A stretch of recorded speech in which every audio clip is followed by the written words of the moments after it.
Hi, and welcome to the tutorial on how to configure your tracker by text message. Okay, so let's get started. First things first, the GPS tracker that you have is a text to set GPS tracker, which means its primary function on configurability is it's controlled by SMS or text message. We do have an online platform that allows you to control certain aspects of the tracker's functions as well, but your main day-to-day use of the tracker will be through text message. All the alerts and phone calls come through via the cellular network, and all of the configuration that you will do will be by text. Okay, so let's get started. I'm using the manuals you would have seen on step 2 just for reference purposes. They are your primary reference documents to help configure the GPS tracker. I'm not going to go through every single step on this in detail. What I do want to cover are the essential configuration items that you will need to do on GPS tracker to get the most out of it. So one of the things that we do recommend as a first step is turn on your low battery alert. The device has so many power settings that sometimes our customers do find that they forget to switch between different power settings, and the battery dies quite quickly if it's in live tracking mode, for example, as it only has a 18 to 24 hour battery life on live tracking mode. So if you pop on the low battery alert, that will tell you once it drops below 15%, it'll text you saying battery is low, please charge me. So all you need to do, and I wanted to show exactly the commands you enter into the text message. It's as simple as low 1. Again, referencing your user manual, you can see the commands that I'm using here. So you'll get a reply from the tracker saying low battery alarm on, and to turn off the battery alert, type low 0. Okay. Set authorized number. You have to set at least one authorized number on the tracker before it will actually send text messages back. So for example, if you have a tracker for use in one household and you have a phone, from that phone just send A1. Or if you want to use a different phone to set another number, you can text A1, comma, and then the phone number you want to set. Similarly, for the second and third primary numbers or authorized numbers, you can actually set B1 and C1 as well. Again, to cancel those numbers, you can simply type A0 and B0 and C0 if necessary, and then reset those numbers as well. Okay. Modify time zone. So the GPS tracker works off Universal Standard Time, which is also the Greenwich Mean Time. So depending on where you are in the world, if you know what your UTC time is off Greenwich Mean Time, then so for example, if you're in Sydney, you would be plus 10 hours, whereas if you were in, say, New York, you'd be minus 5 hours. So the command for that is TZ plus 10 or TZ minus 5 or whatever offset hours you are for UTC. We do recommend you setting that up. That is a recommended setting. Set GPS name is not a recommended setting. Sorry, it's not a mandatory setting, although we do recommend it. It basically just gives your GPS a name, and it helps when the alerts come through. It just gives that extra bit of personalization to the alert. Step 5, setting the geofence. Again, not a mandatory setting, depending on how you're using your GPS tracker. Depends on whether you actually want to use this. Again, refer to the manual for how to do this. Again, the various components of the command are broken up to tell you how that command is particularly set, and you'll see exactly what you need to send to the tracker here. Again, turning off the geofence alarms. Again, you can have up to 3 geofences. G1, possibly 0, will actually turn that alarm off. Okay, just scrolling down. Speed alerts. So the tracker has the capability to detect speed. So the satellite, as it tracks, will tell you how fast the tracker is moving. If you send a location request to it, when it comes back, it will also have the speed that the tracker is doing when that request was sent. So to set a speed, just type in the command speed 1, comma, and then whatever you want the speed to be. Our GPS trackers work in kilometers, not in miles per hour, so you may need to convert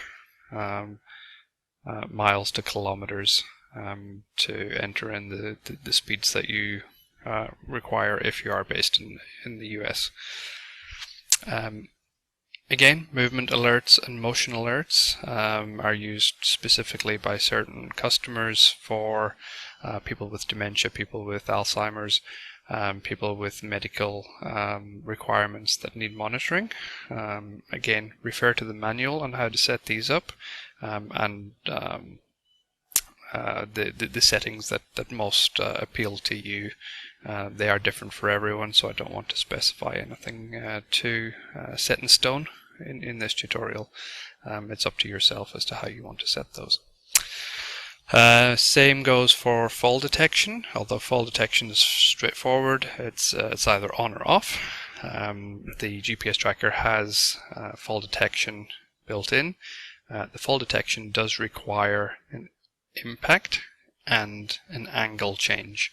So if your GPS tracker is, for example, on a lanyard around your neck, and it is vertical, so north to south, and that person who's wearing the tracker falls over, the tracker must detect the impact, and that angle must change from vertical north-south to at least more than 45-degree angle, and also be accompanied by the fall detection. After 10 seconds, the device, if it isn't cancelled, will send and do the call alerts for that particular person. It will beep for 10 seconds because we know that trackers can be left on tables and can fall off, so we didn't want to have a device that sends alerts for simple mistakes and accidents, but for genuine medical emergencies. So it beeps for 10 seconds, and then if it hasn't been cancelled within those 10 seconds, it will then send the call alerts. Power saving. There are various power modes on the device. The most efficient one is obviously the live tracking mode. It is the highest battery consumption. So the majority of our customers switch between live tracking mode and smart tracking mode. In smart tracking mode, when the device is stationary and not moving, the chip and the GPS just shut down to conserve power. That takes the battery life from 18 to 24 hours to 3 to 7 days, depending on how many other functions you've activated on the tracker. If they're running in the background, they'll also be taking up some battery power. If you don't have any other functions activated, you'll probably get the full 7 days battery power usage out of that battery. And moving on to step 10, which is probably the most important setting of all, which actually connects the data in your GPS tracker to our online platform. So enabling the APN, which stands for Access Point Network. It's the internet or data connection between the tracker and the online platform. Because we allow you to choose your own SIM provider, we can't pre-program this for you because we don't know which SIM provider you're going to choose. So when you get the SIM card, you need to program this yourself, and you need to get those APN settings from your service provider. I'm just going to pop into a different page now just to show you what an APN looks like. So down here we have the actual command for setting the APN. Now S1 is standard. That will always be in your command. APN is the word, phrase, line, code, web address, whatever your service provider uses as an APN, that goes there. Then there is a comma. Then if your service provider requires a username and password, these go after the APN. Now, in our experience, the majority of service providers do not require a username and password, in which case S1 and APN would all be that would be applicable in this scenario.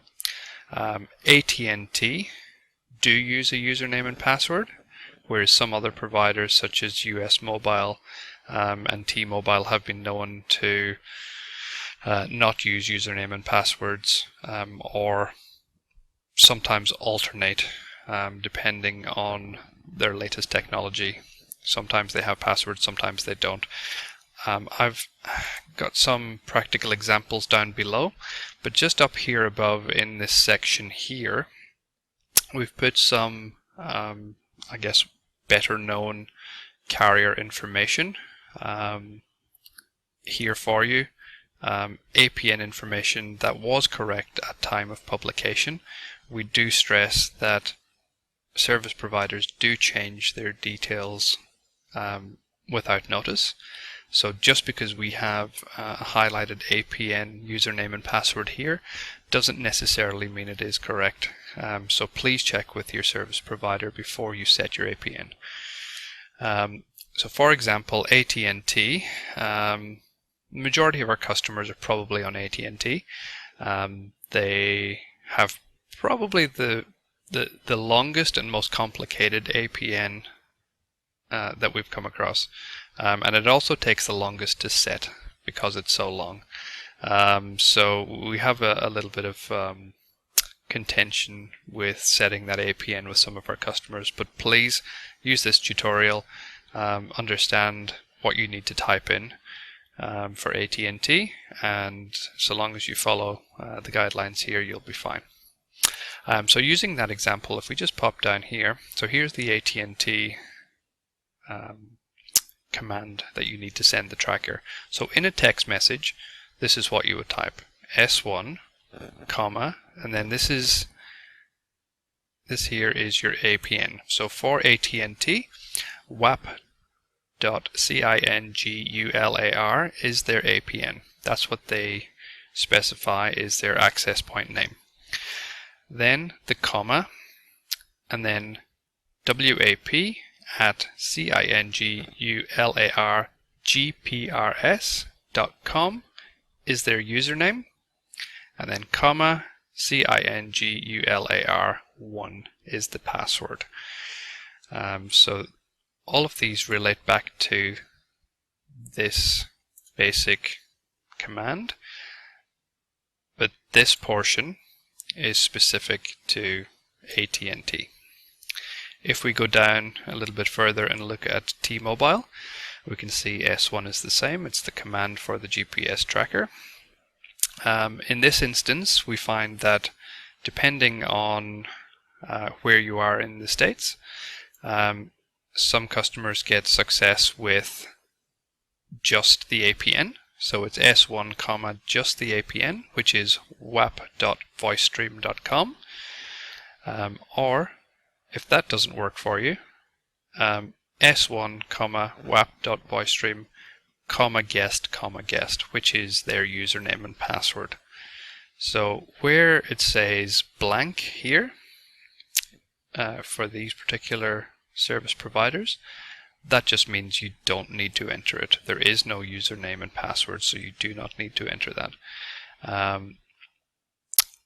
And looking at a smaller service provider, US Mobile, they have a very straightforward APN, and that's just PWG. What that stands for, I'm not quite sure. But if you type in S1, PWG for US Mobile SIM cards, that will connect your APN straight away. There is no username, there is no password, and we have this is probably our second biggest service provider for our customers because of their flexible plans and rates, and they don't require any association to cell phones. So we've had some customers that have come back to us and told us that AT&T require the number of the cell phone that they're putting the new SIM card into, and when they tell them that it's for a GPS tracker, they tell them that it's not supported. That's inherently wrong. AT&T shouldn't be doing that. So if they do tell you that they can't provide a SIM card for a GPS tracker, they are wrong. They can, and we have many hundreds of customers on AT&T. So if you don't get success at one store, please shop around. Okay. What I'm going to do now is jump back in here to this quick startup guide and continue. So useful commands is the next section. GPS location. This is probably the one command you're going to be using all of the time. A simple LOC for location. You text that to the device. It will come back with the time, the lat long, which is the decimal location on the map, the speed the GPS tracker is doing at the time it recorded the location. It has an altitude setting as well, so GPS can actually pick up the altitude of the tracker. And then the battery status. And then at the bottom then it has the Google Maps link, which if you click on, and you have Google Maps on your phone, if you have a smartphone, it will actually launch Google Maps and drop a pin where that tracker was actually located.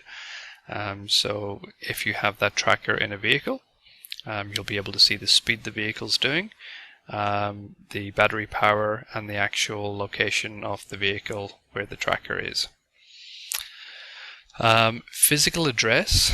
This feature will only work if you have the APN set up correctly, because this physical address is taken from Google Maps on our live tracking platform. So if you don't have that APN set up correctly, when you send the command add, it will not return a physical address if that connection is not there. You just simply won't get a reply. Okay. The listen in feature, which is advertised as the spy mode. Again, this is a function that you can turn on simply by sending the command L1. What that does is it turns on the ability to call the tracker like it was a cell phone, but from the tracker's point of view, it auto answers. It doesn't ring. It does vibrate slightly. So due to spying regulation, or wiretapping regulation in the US. We are not permitted to have a device that 100% is silent. We must have a mechanism within the device that allows the recipient or the person who is in possession of the device to know or to acknowledge that there is a call coming through, because you're not allowed to secretly wiretap somebody without their knowledge. So the minimum requirement that we can get through US legislation is by having a small vibrate feature when the call comes through. We have some customers who like to have the complete silence, and we understand that in certain emergency situations, such as kidnappings, if you have vibrate on the tracker and somebody's trying to locate that child, for example, the vibrate could alert kidnappers that they actually have a device on them. We understand that. Unfortunately, due to legislation, we cannot remove that feature. So, with the exception of a small vibrate, you are able to listen into the device and its surrounding environment without the person who has the tracker on them knowing or accepting the incoming call. So it is a bit of a spy function, and a lot of our customers really like it. Setting the IP in port. This is part of the APN setup. If you go to the tutorial for getting your tracker online, so on step 2, you have a document for getting your tracker online. All the steps here tell you how to set up the APN, how to set the IP and port information. So I'll just come back here. So we'll just skip over that one because it is documented in that other document. Enabling GPRS, that's the same as IP and port. IMEI and version information. So if you're trying to locate your IMEI number is your unique identifier for your tracker. Cell phones, GPS trackers, any device that is used for communication will have an IMEI number, and it's like a serial number. Nobody else will have that number, and that's the number we use to track you. So we need that number to set up your live tracking account and to also physically track the tracker through our online website.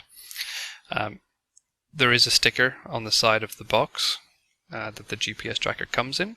It should have the IMEI number on there. It starts with a 86727 number, and it is 15 digits long, all numerical numbers. If the sticker is covered by an Amazon sticker, for example, and apologies, sometimes Amazon do cover the IMEI sticker, you can text the word version or the command version to the tracker, and it will come back with an IMEI number on the screen here. So just take note of that. And if you're ever contacting us for support, we do require your IMEI number or your account username. So again, your account username is actually the last 5 digits with the letters GPS preceding. So your username would be GPS and the last 5 digits of your IMEI number. Okay. And then the live tracking platform, you can actually turn off the LEDs as well on the tracker. For those of you not wanting to have lights flashing all the time, you can just simply disable the LEDs. Assisted GPS, or AGPS, is basically cell triangulation. So when you're indoors and the satellites above you cannot get a clear reading on the tracker, we also use cellular triangulation from your local network to pinpoint the tracker, which is why our trackers work indoors and in shopping centers and in malls. So it's a very versatile device, so we do recommend you turn this on. You can do one of two things. You can just simply turn on AGPS 1 and leave it at that, or you can find your lat long numbers just by sending the LOC command first, and you can put in AGPS 1 and standing in the same position, in the same spot, type in the lat longs with separated commas, and that will give you a baseline triangulation reading, and will vastly increase the accuracy of your GPS location when you're indoors. So we recommend you do that and leave that on at all times, and don't turn it off again. But if you do need to turn it off, it's AGPS 0 and it'll turn that off. 9, configuration status. Text the word status to the tracker and it'll come back with all your various settings. And if you refer to the manual, you'll understand what all these settings are for with their codes. And I think that's pretty much it. That's all we have for configuring the tracker with text message. We understand that all customers have different setting requirements, so please sit down and go through the full manual, understand the boundaries, the geofencing, the monitoring, the movement monitors, and understand what settings you need to fulfill your requirements for the tracker. And then when you know those, come back to this document and you can configure it from this. So I hope this has been helpful for everyone. If you do have any questions with any of the setup or with any of the commands, please contact us at support@visiononegps.com. Okay, thanks guys.